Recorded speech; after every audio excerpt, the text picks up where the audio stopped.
Hi,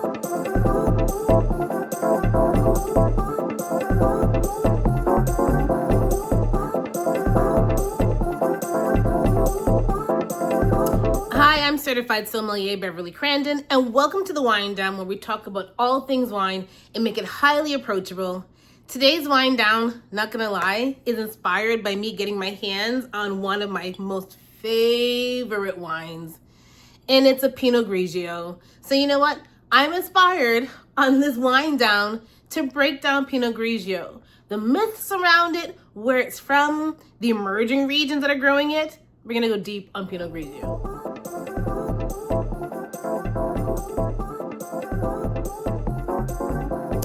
Pinot Grigio is for sure one of those grapes that can be extremely divisive. You've got a mass camp that loves Pinot Grigio, and then you've got some seasoned drinkers that aren't fond of Pinot Grigio. I feel sorry for Pinot Grigio because it's gotten a bad rap. So here's the thing.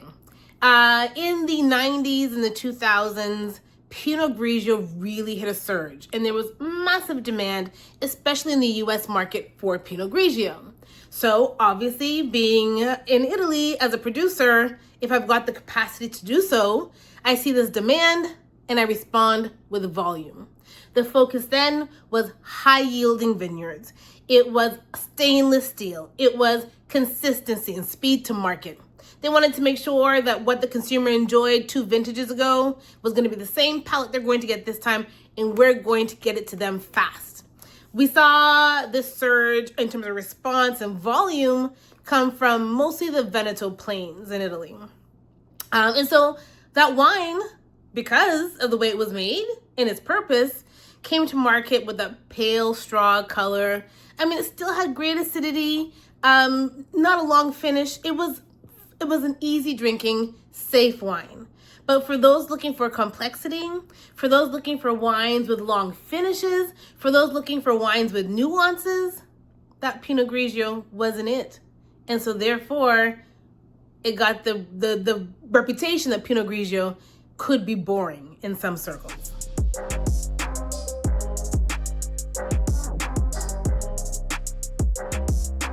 Now here's the other half to that Pinot Grigio story.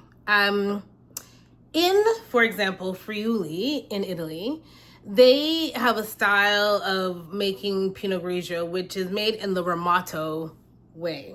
Ramato in Italy means coppery, as you can see from this. And this is exactly what's in my glass. Because Pinot Grigio, the grape, has like a grayish pink skin color, so it's not green like most white grapes. This is grayish pink, hence the name Pinot Grigio, Grigio meaning gray. And so when the must sits with its skins, you're able to produce this lovely coppery hue on Pinot Grigio. In fact, this is the way that Pinot Grigio was traditionally made. There was skin contact naturally. Before stainless steel, cold fermentation, like this is what they did. So this is the traditional way of seeing Pinot Grigio coming out of Friuli.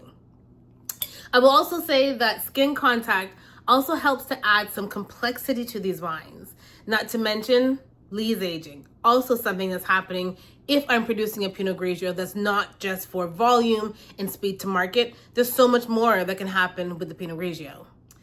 So when people say Pinot Grigio could be boring, they're not wrong. But it's only one style of Pinot Grigio. It doesn't explain everything else that you get. But listen, let's remember, right? That style of Pinot Grigio that was made for mass production and volume, it's what makes Pinot Grigio so popular today. It is the go-to for a lot of people when they're going to a venue or an event. It is the 3rd most popular white grape, just behind Chardonnay and Sauvignon Blanc. So that style, while it may not be for you, it is for a lot of people. So we've talked about the mass-produced Pinot Grigio, which definitely has a place, right? It is answering a market demand, and that's business. But the other side is something what I have in my glass. And this is from Vie di Romans. It's their Dessimis Pinot Grigio. Dessimis single vineyard. It's their 2023. This is something that I've been buying ever since 2016. Okay, love, love, love this wine. But what we see here is that whole other side of the Pinot Grigio story. So low yields for sure, only 50 hectares where these grapes come from, single vineyard wine. This saw 9 months lees aging, obviously made in the Ramato style as well, so skin contact, all that before release. And what you find is that this wine gives you so much more than one would expect from a Pinot Grigio. So one thing I will also note is that Pinot Grigio, given its gray, pink, thick skins, has some phenolic bitterness. And the way that shows up for me on the palate is a bit of nuttiness. And so the more time your must spends with its skins, you also get that complexity. So on this wine, on the Dessimis Pinot Grigio, it's a gorgeous nose. Baked apple, lime, orange blossom, flint, a real sense of minerality, banana. On the palate, this has racing acidity.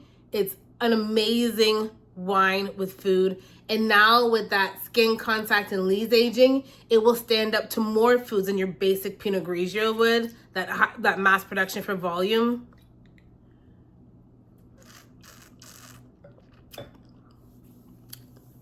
Apricot, again, that bright acidity is there. Almond is showing up for me, that phenolic bitterness, and a really long finish, still persisting both at the top of my palate, the roof of my palate, of my mouth, sorry, and the bottom palate. Like this is fantastic. And a nice creamy texture on the palate.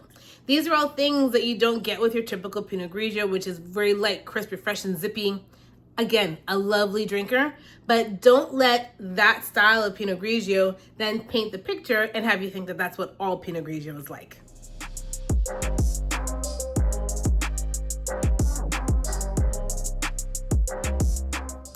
Now, when you want to get practical and apply what we're talking about today to some of your purchases for Pinot Grigio, you're going to want to experiment. So we know what our standard Pinot Grigio has been like for years, that light, crisp, zippy feel. Now, if you're looking to experiment with some Pinot Grigio that's got a bit more character and complexity on it, there are a couple things to look for when you're in the store.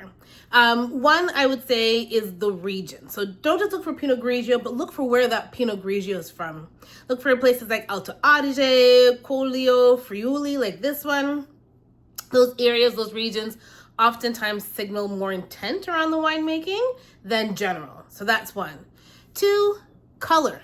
So if your bottle says Ramato or which indicates skin contact or simply says skin contact, you know there's going to be some complexity because, as I told you, Pinot Grigio is that gray, pinky skin and it's thick, right? So anytime with must, we're going to add something, another element to that wine. You also want to take a look at, does the bottle say estate bottled single vineyard? Those are going to be indicators that they felt the grapes from this one finite area were so fantastic that they bottled it as such. And so mine, what we're drinking, my Pinot Grigio, does say estate bottled, and I know Dessimis single vineyard. So it tells me a lot about the intention of what's behind in this bottle. The next one, you guys, I normally say ignore price. Price has nothing to do with it. It's what you like on the palate. But if you want to experiment between these two camps of Pinot Grigio, price does come into play. In Canada, in my market, anything under $22, you're probably going to get that lighter, crispier side. You're going to have to look to spend a little more if you want some of that more complexity on the palate. In the US, I would say anything under 15. Again, that light, zippy feel, and you have to look to spend a bit more if you want to experiment with what these wines show you for Pinot Grigio. And it is so worth it. If Pinot Grigio is a wine that you love, it is so, so worth it to experiment to see what other formats of Pinot Grigio are like. The last thing I'll say, and this may be trickier for some of you to find, but it's production size. So if you've got a winery producing just a couple hundred cases of wine versus one producing millions of a wine, then you kind of get the intention of, okay, the one that's mass produced, they're probably going to give me that traditional zippy, zingy kind of Pinot Grigio that was flooded in our market in the 90s and the 2000s, and it's still popular today. But if it's a smaller production, you know, you're likely going to get something like this, where it took more time, more care, hand-picked, grapes, all that kinds of good stuff. Some more intentionality in terms of what goes in your bottle and what ends up in your glass.